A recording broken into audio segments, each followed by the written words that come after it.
What is up, everybody? Welcome back to the channel, and I haven't done a video like this in such a long time. I've really been focusing on different YouTubes that I have. Recently, I've updated all of my audio gear. I just wanted to make a video about a couple different pieces of audio gear, but this is mainly about the new Zoom H6. Focus. This is about the new Zoom H6. And this video is for people who are on the fence about getting this thing, especially for like some music production type things. That's what I got it for. So I'm gonna let you know my experience with it and my thoughts, and just to clear some things up, questions people might have about it, and tell you why this is probably the most perfect piece of gear you can own. So the reason why I say it's so perfect is because in my case, I shoot a lot of live bands. And so what you need is something you can hook up to the board, just hit record and leave it. You don't have to, as long as you're picking up a signal and you can see that to whichever one you're plugged up to. This one has 4, but they do have capsules coming out. Well, one of the capsules where you can slip it on and have 6. 4 is enough for me. I actually almost used all 4 and the XY mic the other day, and I got a great mix out of it. But the one thing they don't tell you about this recorder that should be a selling point, I don't know why no one is talking about this, is I'll just go through how I figured this out. And I mean, I could have missed it. I don't know, but I've never heard anybody say verbally like, hey, this is what this thing does and this should be a selling point for it. I haven't heard it yet, but this is what I did. I was shooting a show in a very small room, like not a practice room. This sadly is a venue, but they have a tiny Behringer board, and already the PA's hooked up to it. They have a couple other things hooked up to it. So really, you only have about 4 channels to work with on this board. The whole band's not plugging up to it. You're not, really, it's only for vocals. So that's why they just have a small board. They don't really care.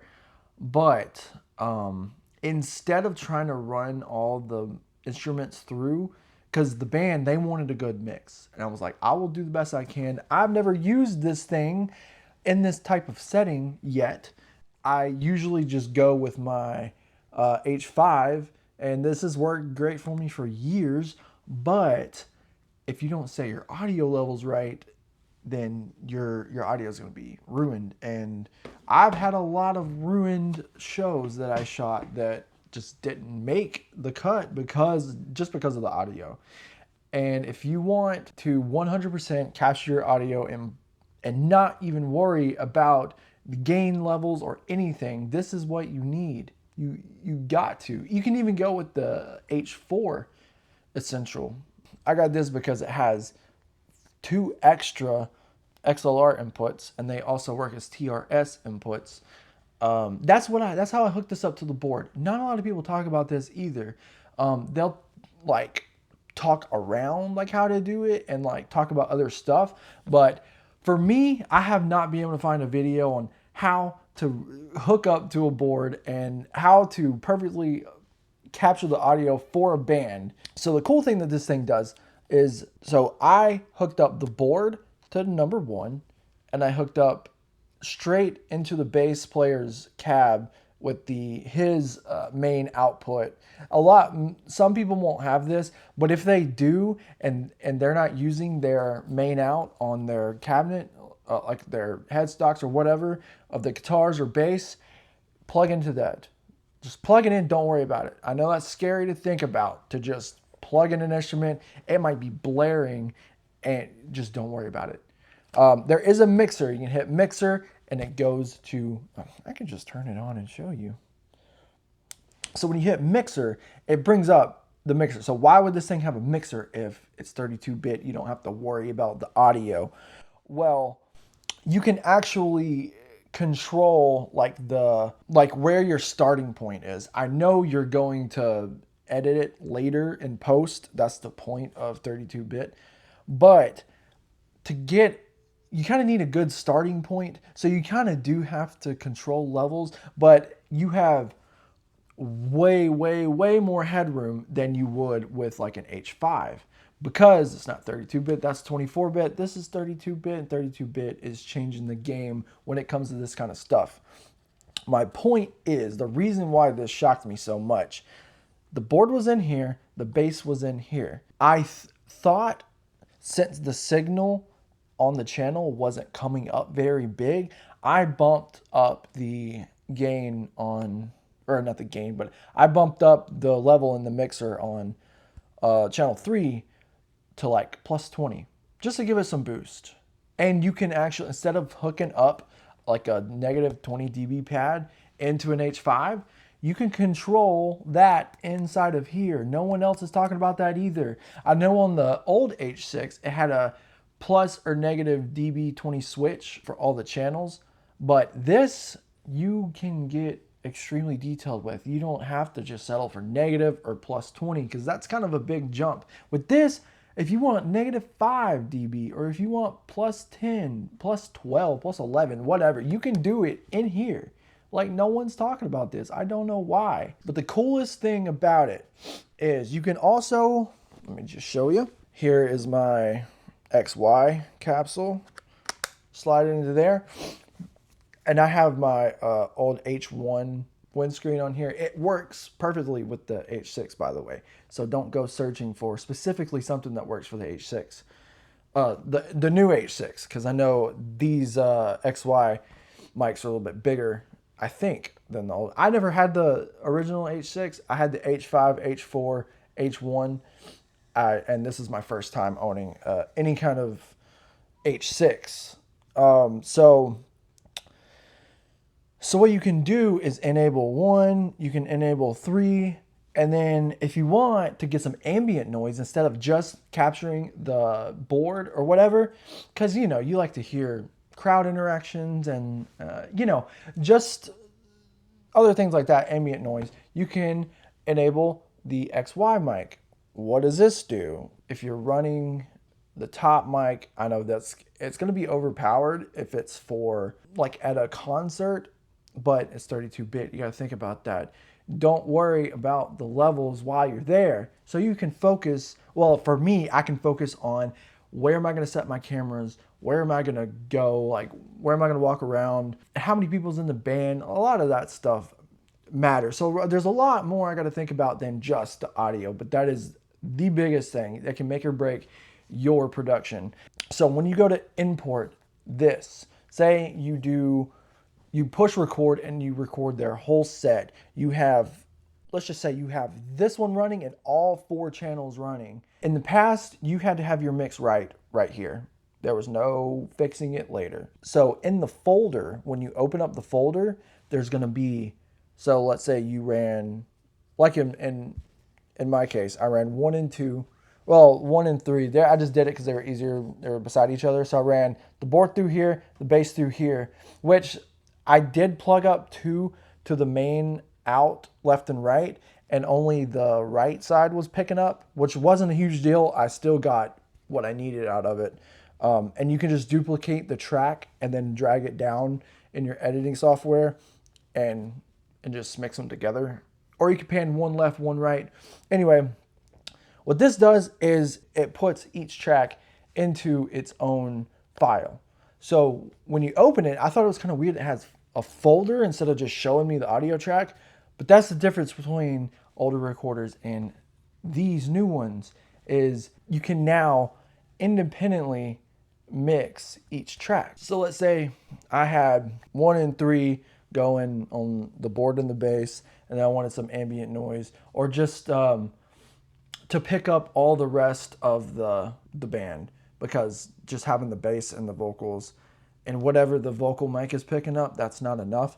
So you could just enable this, mix this into it, turn it down, put some compressors on it, and then in the end, do like an EQ mix on the bus channel, which is your pretty much overall, like that's pretty much mixing and mastering. That's what I did for my latest video. And if I would have known that, I would have enabled this too, to just get some ambient noise. But this is why I said I'm talking about a couple different pieces of audio, and this is going to pick up in my camera when I take this out. But I had two Rode Wireless Mic Pros running inside of the room, and these things are great for ambient noise.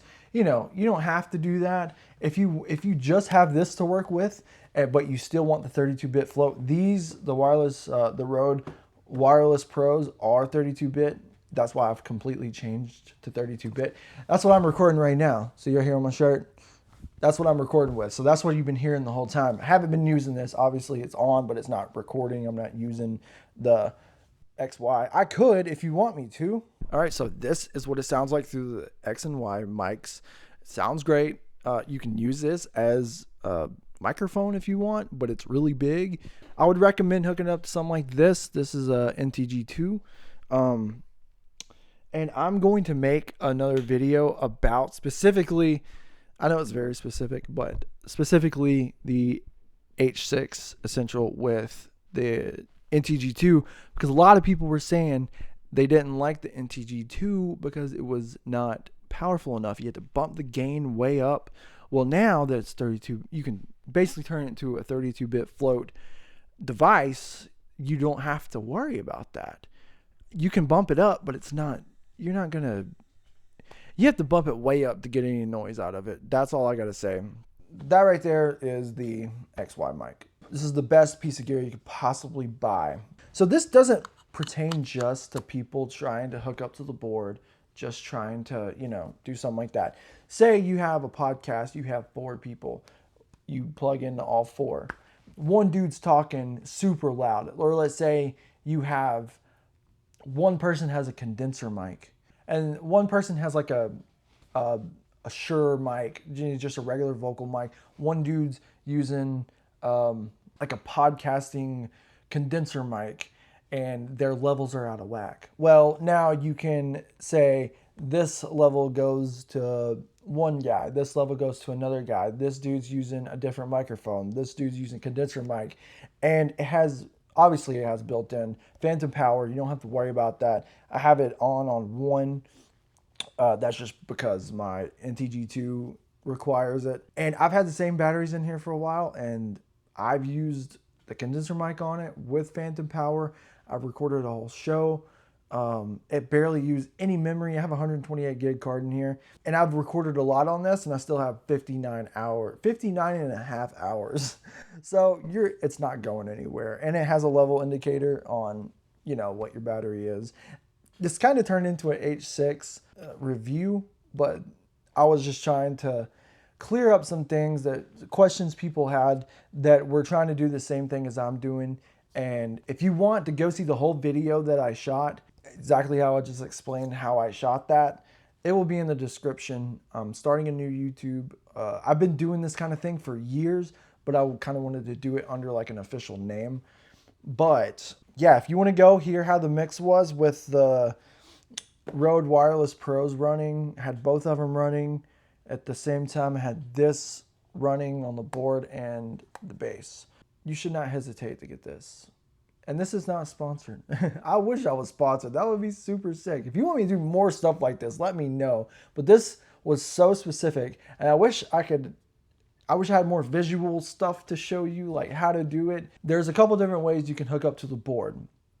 I'm not sure why I only got one signal after hooking up to the left and right on the main out. A lot of the times, the main outs are going to be used in like bigger venues. You can connect to the aux send, and what that does is, like, there's aux send 1, and that's grouped, that has channels grouped into it. So let's say the front monitors in a bigger venue, aux send 1 is doing the left side of the room, or left side of the stage, and aux send 2 was doing the right side. All you have to do, most likely they're running those. So whatever the band's mix is going to be, that's what your mix is going to be. If you are just hooking up to the board with just one thing, you're not going to be able to independently mix each person. So if the people are cool with it and you can mess with the aux in and have your recorder connected to the aux in out, that would be very cool because you can make your own mix. So that's the only reason why you would have to do your own mix beforehand. So if you're able to connect directly to this for like the bass, the guitars, whatever, do it. It is the best thing ever. And if you're just a band wanting to capture your practice, if you want to have the vocals through one, guitar, bass through another, and just have a overhead mic in your fourth channel for, you know, capturing the drums or just something that it might not have picked up, you can easily mix it all together and independently, and oh, it's so good. That's all I gotta say. This thing is so good for that. Please go check it out for yourself. For what it does, it's too cheap not to just go out and get. If I had an H6, I would be confident in saying, sell your H6, get the new Essential H6, because there's a lot of stuff this thing does that no one tells you about. All right. That's it for this one. Let me know in the comments what you're trying to do. You know, everyone's production is different. Mine consists of connecting to boards at concerts and recording them. You can go check out my first video on my new YouTube down there. It's called Brutal Media. It's heavy metal. Sorry if you don't like that. I don't care. It's great. And I'm going to be doing a lot more of them. So if you have any questions, let me know. And yeah, go get an H6. It's the best thing you'll ever do. See ya.